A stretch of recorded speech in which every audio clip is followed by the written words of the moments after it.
Iran Karate. This is Mapuana Shizuko Hayashi Simpliciano. I am the Executive Director of Ancestral Connections and co-founder of the Ainu and Ainuic Heritage Education Society.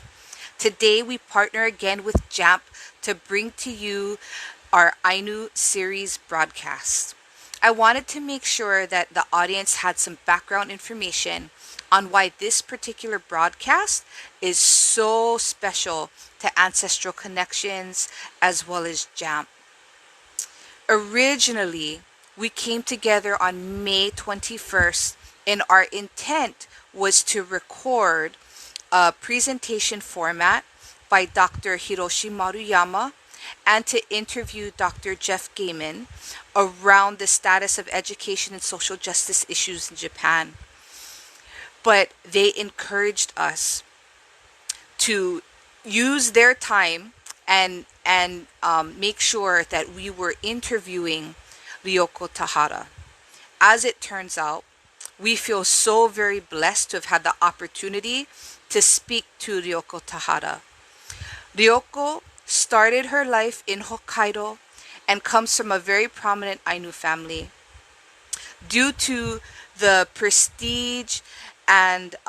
privilege of her family, she got educated, became a social worker in Hokkaido, and used her education to benefit the community around her. However, while working as a social worker, she realized that Ainu women faced oppression from Japanese authorities. She decided to do something about it, and she's been a powerhouse educator and community organizer in Hokkaido ever since. We felt so very strongly that it was important to make sure that her story makes it out of Hokkaido so that our Ainu and diaspora and Japanese American friends watching could have exposure to this amazing woman.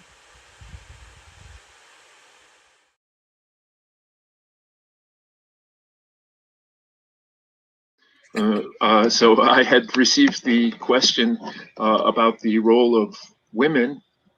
and at the time of my childhood, the degree of Ainu culture which was remaining was not so strong. So most of what I know is something that I've read from books or from asking to elders. And it's commonly understood that the role of men was hunting and the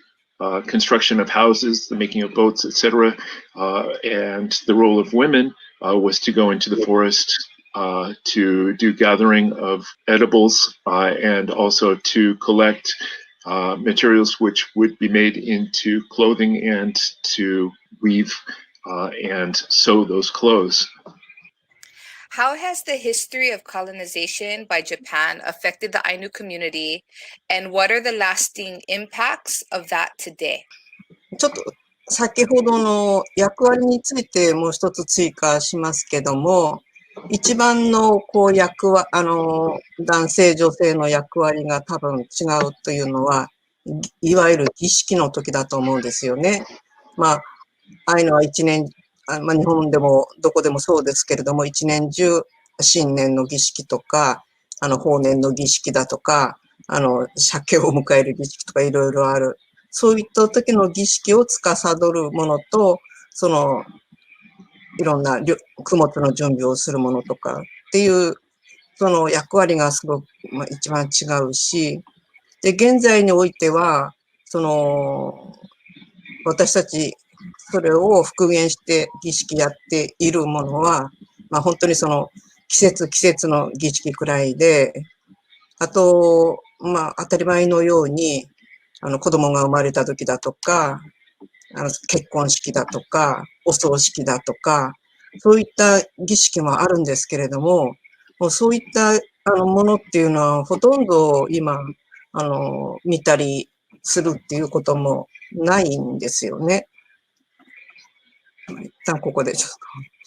So I'd like to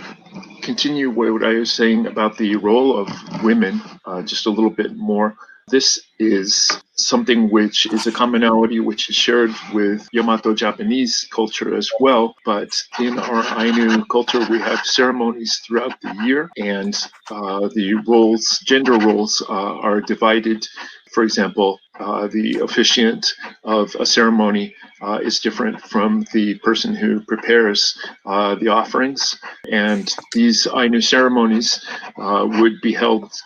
throughout the year at various occasions. For example, the New Year's,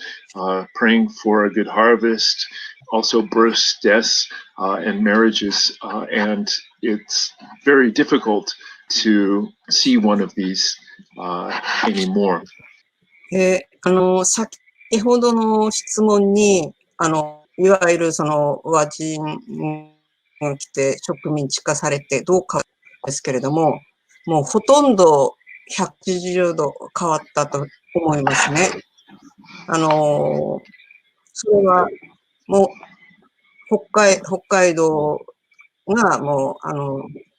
アイヌモシリが北海道とされてから、もう大量の日本人が来て、そして、いろんな、規則を変えていったわけですから、今までやってたような、先ほどのような、狩猟も全くできないですし、土地も、全部取られてしまうし、アイヌ語も、禁止とか、日本語の奨励をされるとか、いわゆる自分たちの制御、今までやってた、生きるための生活が全くできない。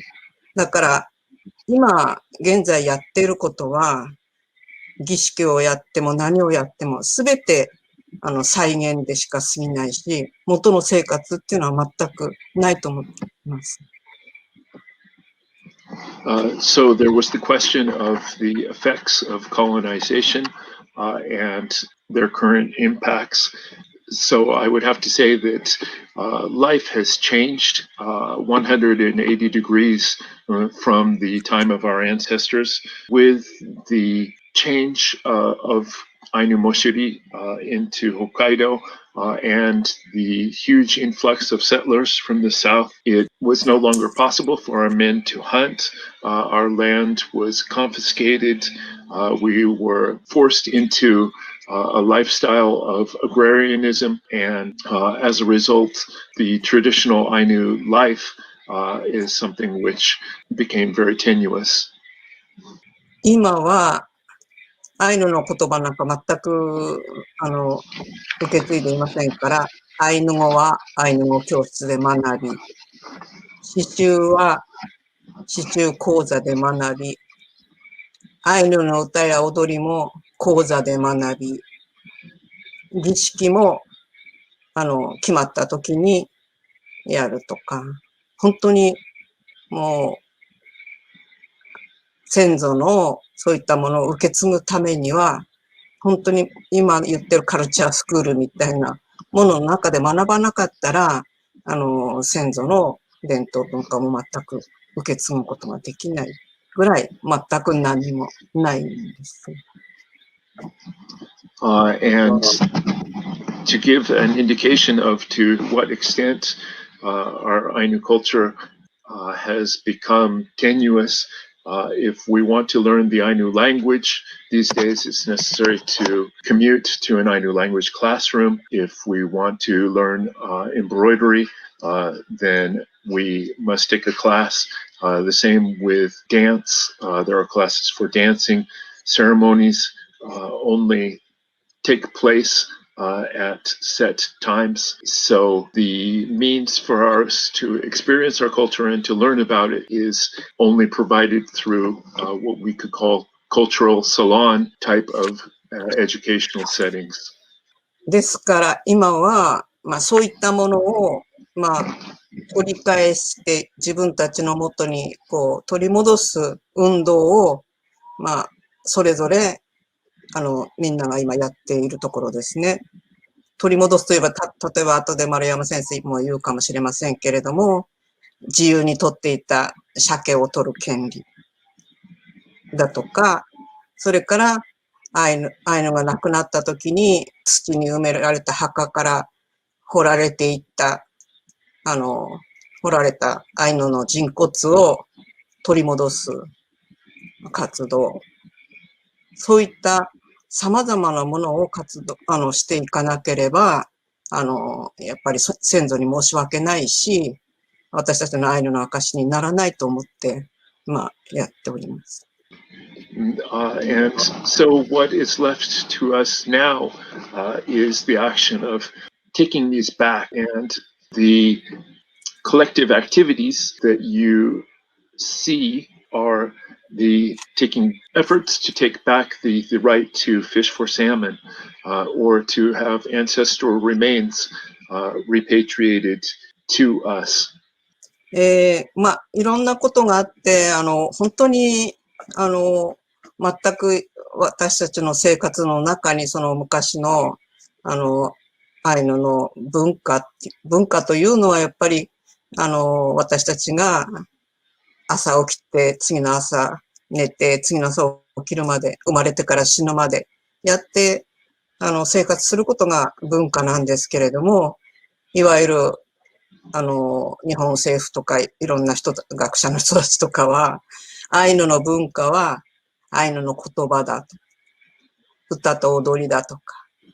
木彫りだとか、刺繍だとか、そんなものとかっていうふうにアイヌの文化を決めつけてしまっているんですね。で、そういったところに私は、小さい時に祖母、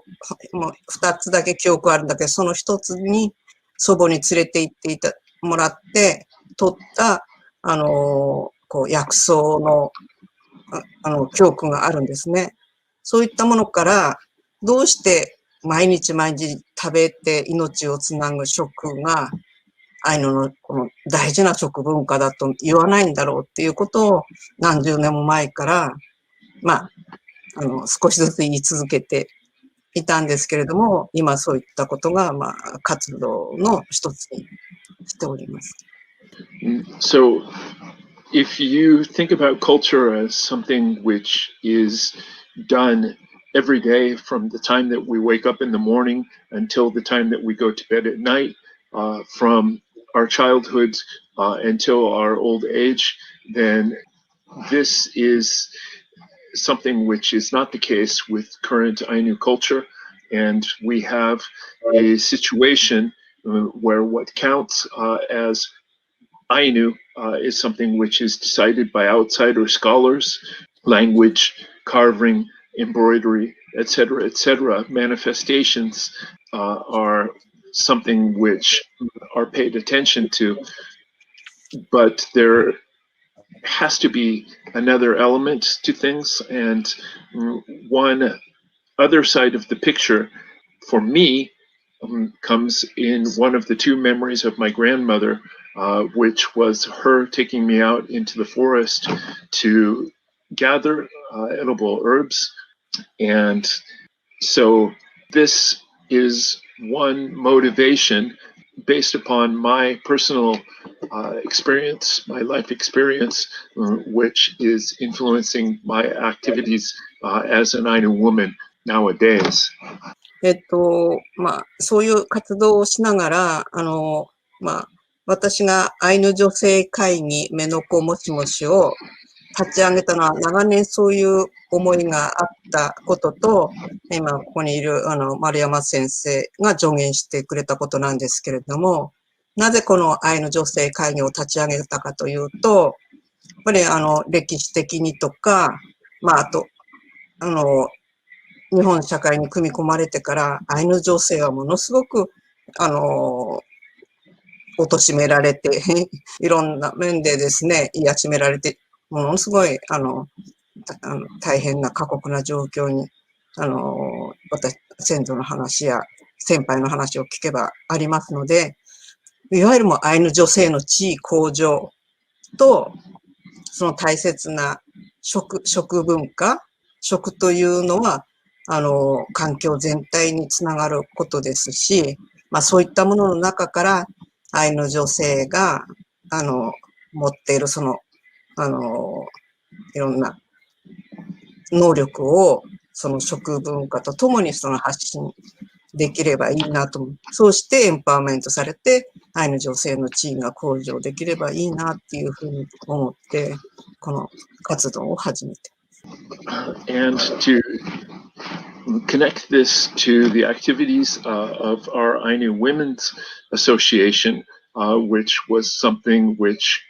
I was moved to establish in part through the advice of Dr. Mariyama. My main goal has been the empowerment of Ainu women and a transformation of the situation of Ainu women from the harsh treatment that we have received in the past, which we hear stories about from the elders, and also directly in person, to one in which the position of Ainu women is one which is respected, and their knowledge of foodstuffs and of the environment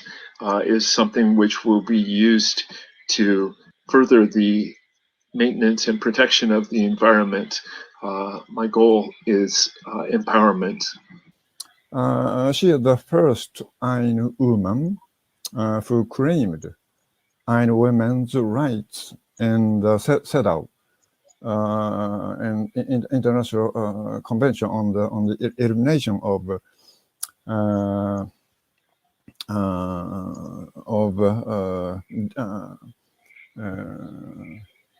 discrimination against women in New York, and also she is the first Ainu person who visited a northern most island in the Aleutian Islands, and also an island in the Kiril Island. まあ、不思議なというか、私はこんな言い方したらなんかあれですけれども、本当に先祖に突き動かされてる、いや、何か神がかりな、あれがあるというのも、はないんですけれども、なんかもう、そうしなきゃならない状況になってくるっていうのが、今までたくさん経験ありまして、まず最初に、女性差別撤廃条約へ、今まで3度行ったんですけれども、まあそれはなぜかというと、いろんなアイヌの活動を、私も、まあ、理不尽な差別を受けたり、そういうことにやっぱり、納得できないから活動をやって、アイヌの活動をしながらも、そこの組織の中でとか、社会の中で女性はというと、また、違う、ものは言えないとか、いろんな状況があって、ずっと悶々としていたんですね。It's not as if ancestors were appearing to me and telling me to do things, but I feel like I am driven by a force greater than myself, which compels me to do things, to continue and to engage myself. For example, I have been to the Center conference on the elimination of discrimination against women 3 times, and a driving force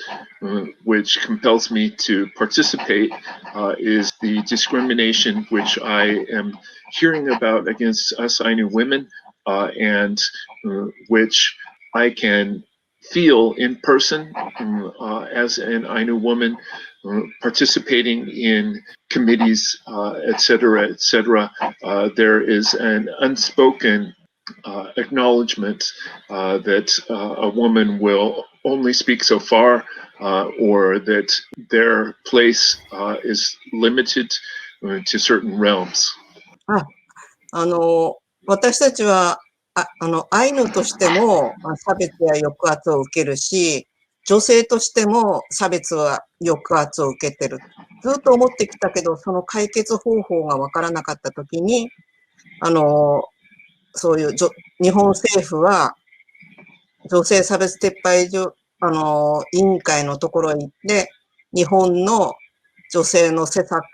策をこれだけ進んでるっていうことを報告するんですけれども、そこの中に、いわゆる日本のマイノリティ女性の話は今まで一度もなかったわけですよね。なので、であれば、私たちの問題を解決するためには、まあ、国連というところで、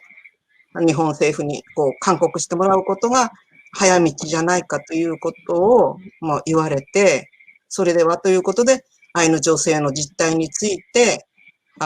委員の方たちにロビーイングして、日本政府に、日本政府はアイヌ女性のとか、日本のマイノリティ女性のことの施策を何にもしないのはなぜなのかっていう、質問とかをしてもらうために、私は2003年に、初めて、その女性差別撤廃条約の、日本政府報告会の傍聴に行き、ロビーイングし、レポートも出した活動をしてきました。My activism is driven by my own experience of compound discrimination against me as an Ainu person, and discrimination against me as a woman. Now, the Japanese government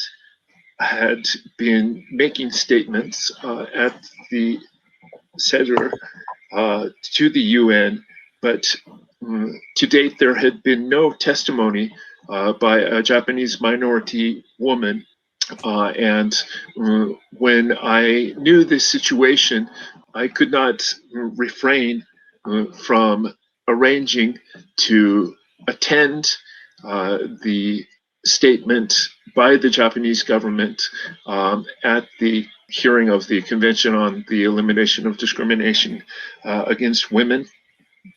and to issue a formal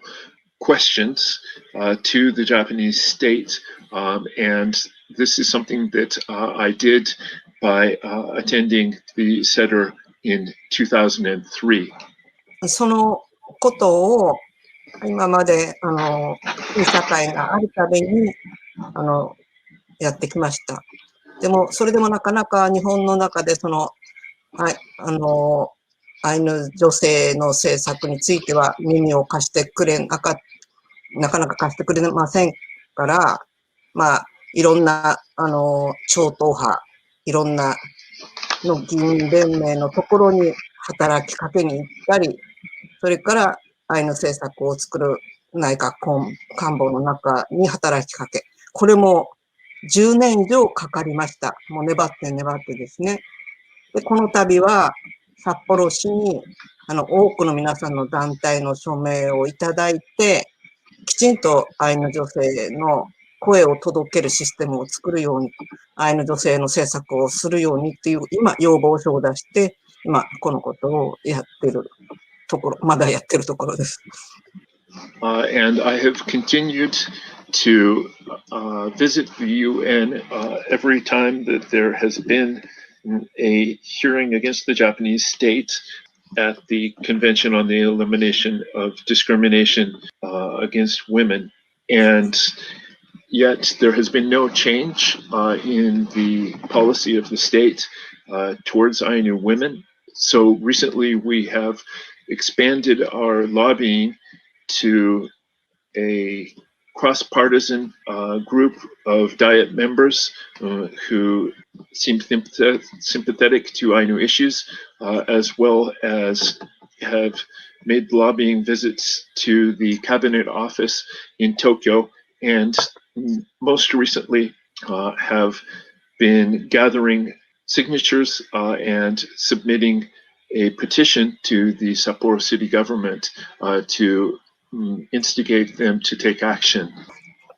あと質問あったら後でまだこの話はしてもいいんですけども、もう一つ先ほど言ったアリューシャン列島に2018年に行ったことをちょっとお話す。偶然の機会からアリューシャン列島の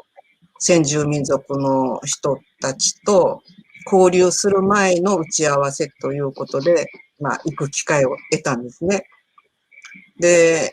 急遽行くことになったので、もうどこ行くか全く私もわからないで飛行機に乗って、アラスカに行って、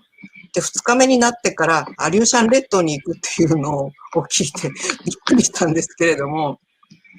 で、本当にプロペラ機みたいのに乗って、いわゆる日本軍が、一番先に玉砕したアッツ島の2つ手前、アッツ島は今、無人の島ですから、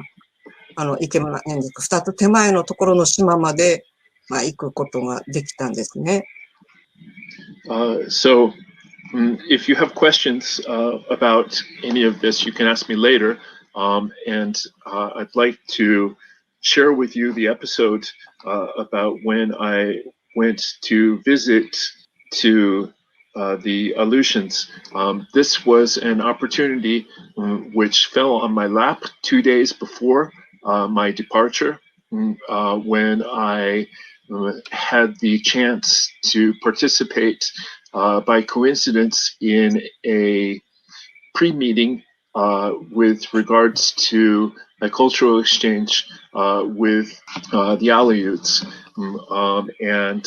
I boarded onto a plane for Alaska, having no idea which part of Alaska it was that I was going to go to, and went on a Cessna plane into the middle of nowhere to an island, 2 islands this side of Atu,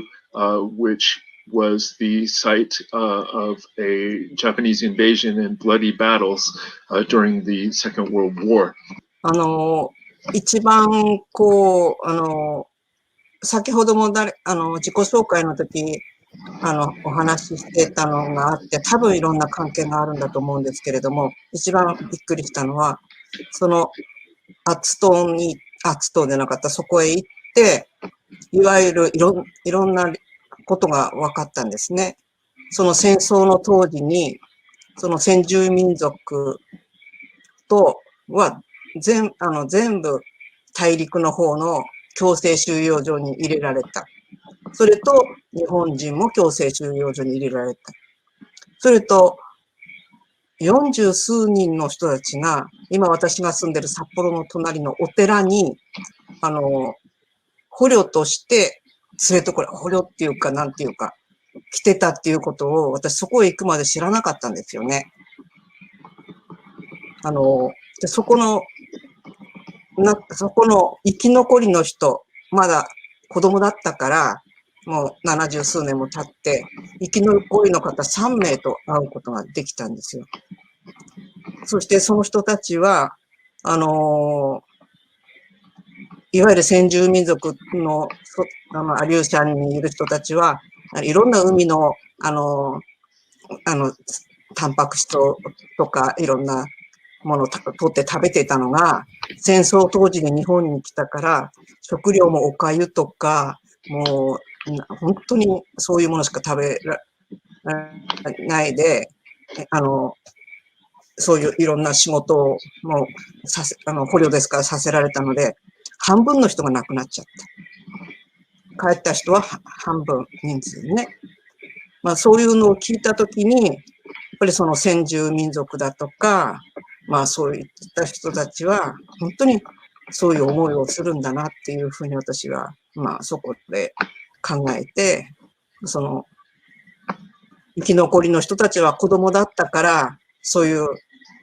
強制的な仕事はしなかったけれども、やっぱり親から聞いて、それから、みんな半分の人が死んでしまったっていうことを聞いて、私は本当にこういう歴史は残酷だし、知らないことが多いってことは自分としても本当にもうちょっと勉強しなきゃならないなというふうに考えましたね。I have to make a minor correction that the island that Ryoko-san had visited in the Kurils was one of the southern islands rather than the most northern islands, as I had said. So when I arrived in this island, two islands this side of Atu, I was able to meet with three Aleut elders, and I was able to learn that the war between Japan and the United States had resulted in multiple displacements and confinement of people of various ethnicities in internment camps. So not only were Japanese people interned in the United States, but the Aleuts in the Aleutian Islands were moved to camps on the American mainland by the American government. And on the other hand, the Japanese government forcibly relocated over 40 Aleuts to Otaru, which is the city next to Sapporo, where they were forced to eat something which was very different from their protein-rich traditional diet. Mainly, rations were only gruel, and they were, as captives, required to do physical labor, so that 50% of these Aleutians passed away. And this was something that these three Aleutian elders had experienced as children and seen with their own eyes, and I was able to hear from them directly. And when you were doing your self-introduction,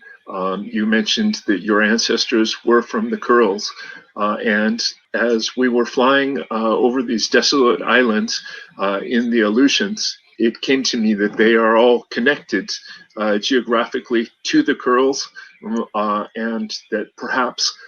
my next destination was going to be the Kuril Islands. In a very emotional moment, tears came to my eyes inside of the plane. And it was only just several months after this that I was actually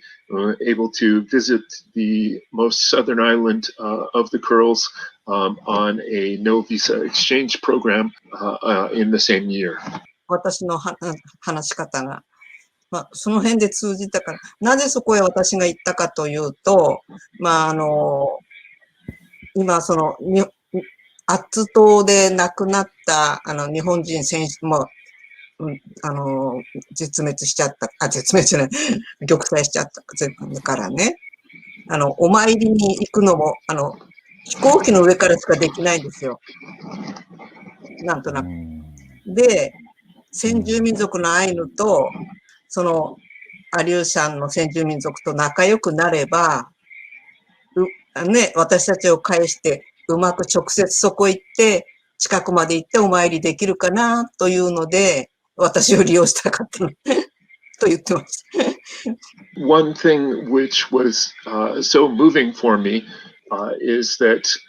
if one wishes to pay respects to the war dead who passed away on the island of Atu during the Battle of Atu, it's not possible to do so on that land itself, but can only be done from an airplane passing overhead. I felt a certain kind of provenance that it was me, an indigenous person, who was able to go to this place, to these places, to pay my respects to these people who had passed away in this transnational battle involving many, many people. And as a result of this experience, I came to feel that there is much, that war is a horrible thing, which involves a great number of people needlessly, and is something which should not be repeated. And I also felt that there is still much, much more for me to learn. それ、じゃあ、千島列島の話をしますけど、アイヌ民族は、昔から、日本列島の中の真ん中の、いわゆる本州と言われているところの北の方と、北海道と、千島列島と、それからカラフトの方に、カラフトの方にはアイヌと、向こうのいろんな先住民族しか、もともとは住んでいなかったんですよね。そのうちに、他の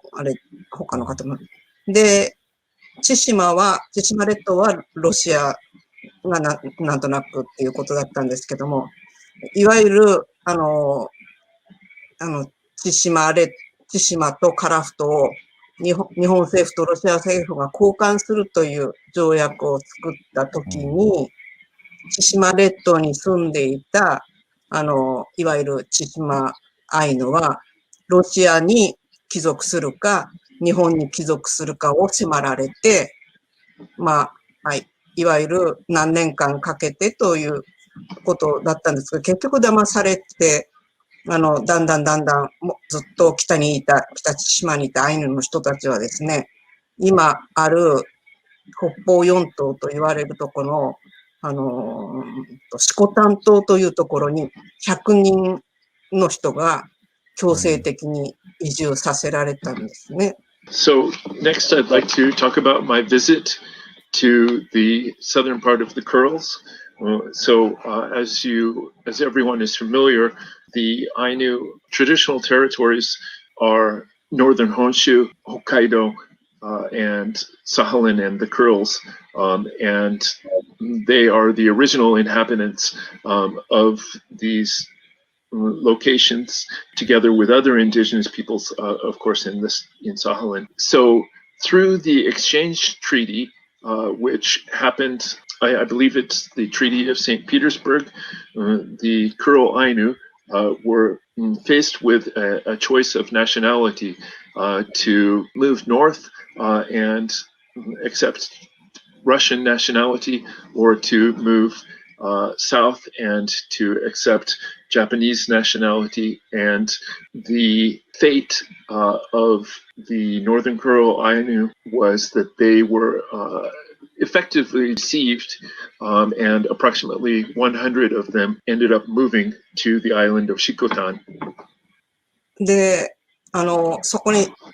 連れられてきた、色丹島に強制的に連れられてきた100人の人たちは、今までラッコを取ったりとかしてたのに、今度農業をさせられるようになったので、それと食生活も変わってしまったので、もう毎日人が死んでいくんですね。そこでもう涙の島と言われるようになるぐらい、毎日人が死んで泣くという泣き声が聞こえる。でそれで最終的には、人数半分になり、そして第二次世界大戦で、色丹島も追われて、もう日本にその4、50人がバラバラになってしまって、今、千島アイヌを名乗る人って、もうほとんど、正式に名乗る人がいないわけです。そのことを書いた本を私は1900、今から30年前くらい見たときに、民族としてやっぱりもう滅びてしまったみたいなことをものすごくもう、悲しくて、どうしてこんなことになってしまったんだろう。もうなんとかそこへ行って、お墓参りをしたいっていうふうに、ずっと願っていたわけですね。So I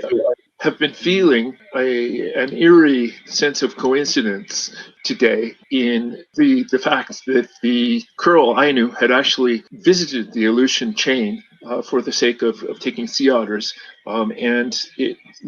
was the fate of these approximately 100 Northern Kuril Ainu to be estranged from their traditional diet of sea mammals, and to have to take up a life of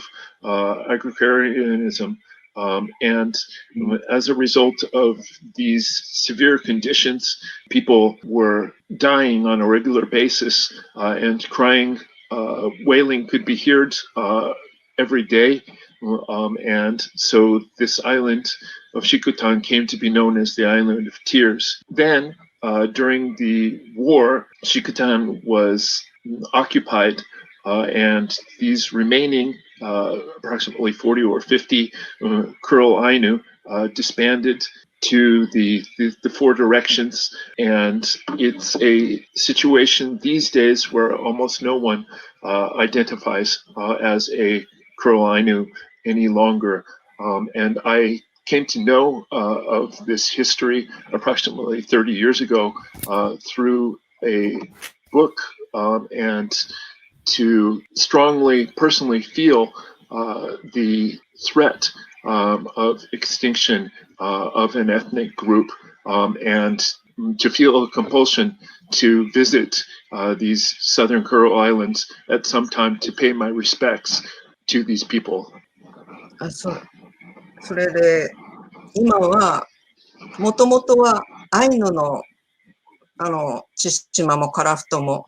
全部アイヌの島なんだけど、今はいわゆる北方四島は、ロシアが、実効支配してて、日本も自分の領土だと言ってるけれども、行くことはできない。だから私もお墓参りに千島アイヌのアイヌとして、なんとかお墓参りしたいと思っても、行くことはできないと思っていたんだけれども、行かないでいるうちに私も、終わってしまうと、もう自分がやっぱりもう情けないと思って、ビザなし交流というのがあるのを分かって、申し込んで、レポートを書いて、アイヌとして、シコタンの千島アイヌの墓参をしたいというふうに書いて、申し込みをしました。So, as we all know, the Kurils are originally Ainu territory, which are the four southernmost islands of the Kuril archipelago are now occupied by Russia, but also claimed by Japan, and yet the Japanese cannot visit them without permission. But when I knew of the system of the no visa visit, I submitted an application as an Ainu person wishing to pay respects to the previous inhabitants of those islands at the cemetery, and wrote a statement as to why I had grounds to do so. それで2年くらいも待っていて、初めて、行けることになったっていうふうに連絡があった。だからもう本当にぜひもうこの機会に行かなかったらということで行く決心をしました。一番心配したのは、元島民と言われる日本人が北方四島でいろいろ仕事をしていて、戦争でみんな戻ってきたから。でも今、元島民の人たちが、そういった墓参に行けるんですね、自分たち。それと、行ってから今実効支配しているロシアの人たちが住んでる人たちが、アイヌが行くことを嫌がるんじゃないかっていう、心配しながら参加しました。で、こういうビザなし交流は国の事業なので、私は千島アイヌの墓参をしたいって書いたんだけれども、田原さん、ちょっとしばらく黙っててくださいねっていうふうに、行ってる間まで言われました。言われて参加しまし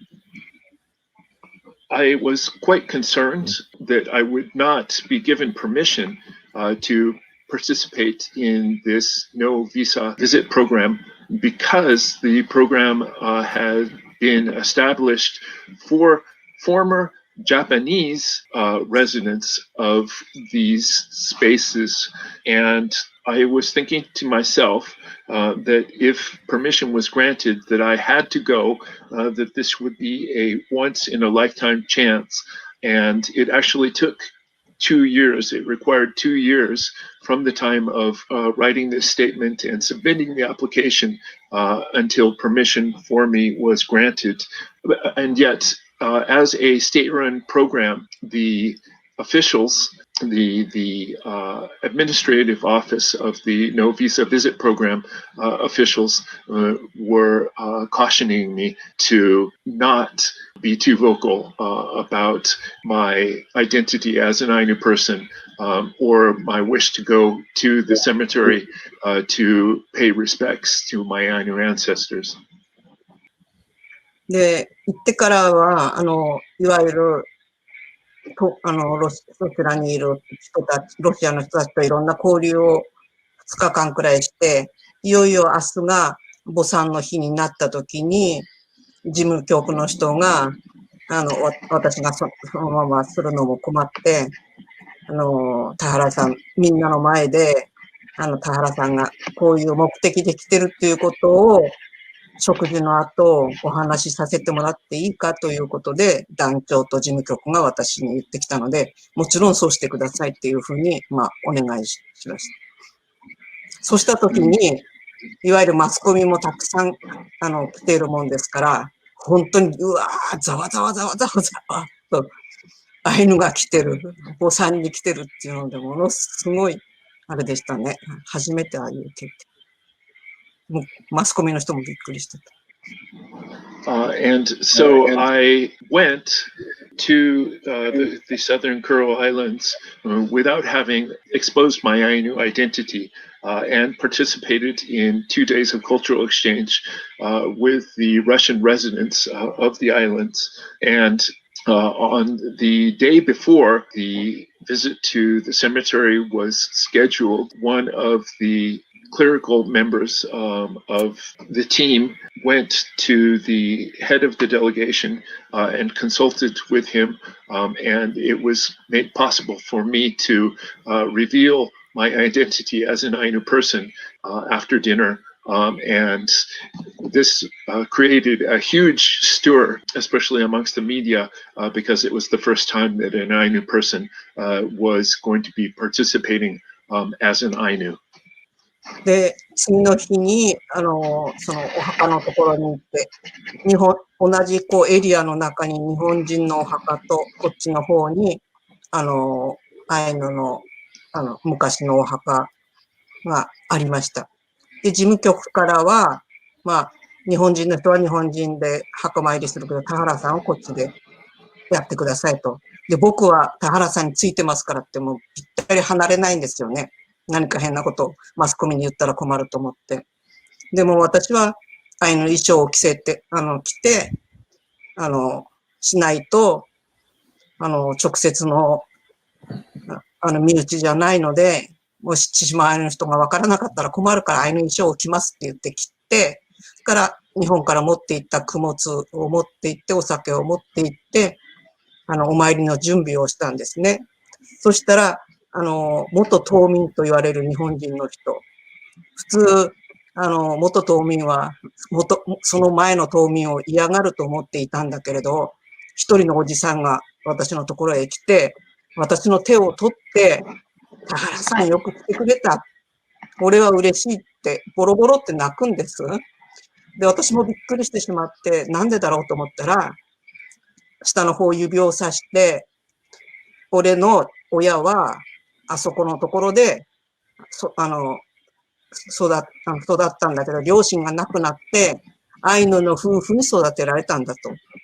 だから、なんとか生き延びたと。だから今俺もいる。アイヌの人たちは本当にありがたいし感謝してる。アイヌの人で墓参りに来てくれたのはあなたが初めてだって俺は嬉しいってボロボロボロって、もう二人で手を取り合って泣いて、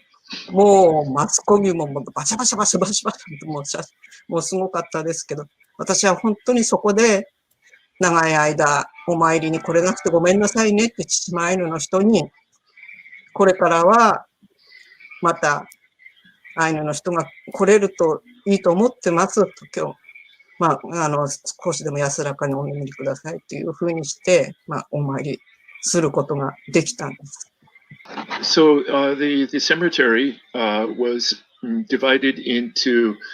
a section for Yamato Japanese and a section for Ainu people. And the member of the secretariat said, Tahara-san, you please come and pay your respects here while the Japanese members of the delegation are paying their respects over here. And he stayed with me the whole time, just perhaps out of concern that I might say something a little bit inappropriate to the media people. As a person who is not of Kiril Ainu descent myself, in order for the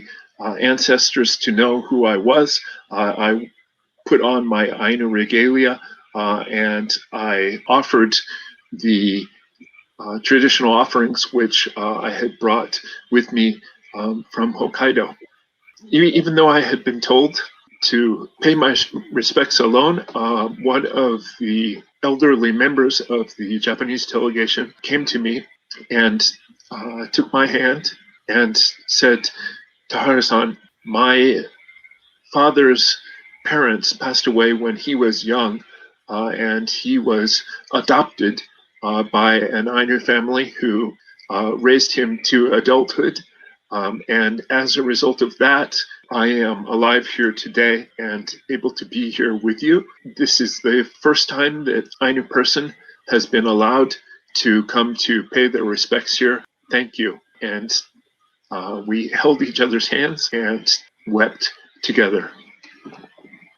もう一つ驚いたことは、今住んでるロシアの人たちが、アイヌが言ったり嫌な思いするんじゃないかって心配してたんですけれど、その交流のアレンジをした一人の男性が次の日に通訳を連れて私のところへ来てですね、今回アイヌの人が来るのが分かったら、この交流の内容を変えたと、アイヌの話をもっと聞きたかった。なぜかというと、日本人は宗教も全部日本の神社建てたりいろんなことをしたけれども、もともと千島アイヌとロシア人はもう何百年もロシア正教で深い絆がずっとあったんだと。だからもう本当にもう身内のようなものだ。だからもっとね、アイヌの人たちと仲良くしたい。で、その通訳の人も、日本政府から雇われてるので、メインの人はきっと断ったんだと思うんだけど、若い通訳の人来て。だけど、私に、ロシア人が私のことを何かに書いていいかとかって言ったときに、私はいいですよって言ったら、もうその通訳の人はもう、田原さんダメじゃないですか、ダメじゃないですかって言って、それ以上もう通訳をしてくれなかったんですね。で、彼はもう、私が帰る日の船のところまで子供と一緒に来て、ポケットに飴いっぱい持ってきて、入れてきたやつを私にたくさんくれて、もう最後まで手を振ってたけど、私言葉がわからないので、それ以上喋ることはできなかったんですけれども、まあ、そんなことになりました。So I had been concerned that there might have been resentment amongst the Yamato Japanese participants of the delegation. As the episode that I just relayed conveys, that was not the case. And there had also been some doubt in my mind as to how the Russian inhabitants of the islands would feel about the participation of an Ainu person. And actually, one man approached me unofficially and relayed to me how the Japanese had changed the landscape of the island by erecting Shinto shrines, etc. And he conveyed to me that he actually felt more intimacy with the Ainu people who had converted to Christianity a long time before that, and were very pious Christians, and had felt an affinity to them as fellow Christians. And he said to me, if I had known that an Ainu person would have been participating, then we would have changed the program for the cultural exchange in order for us to learn more about the Ainu people. And unfortunately, when he asked if it was okay to publish about the meeting in print, the interpreter, the young interpreter, who was not the main interpreter, who had come to interpret at the spur of the moment, feared that this would have official repercussions and refused to interpret anymore after that. So my parting with this man who had attempted to communicate was at the harbor at the time of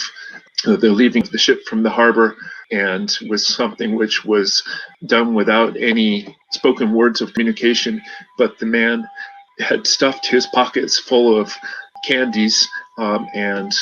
gave those to me in person.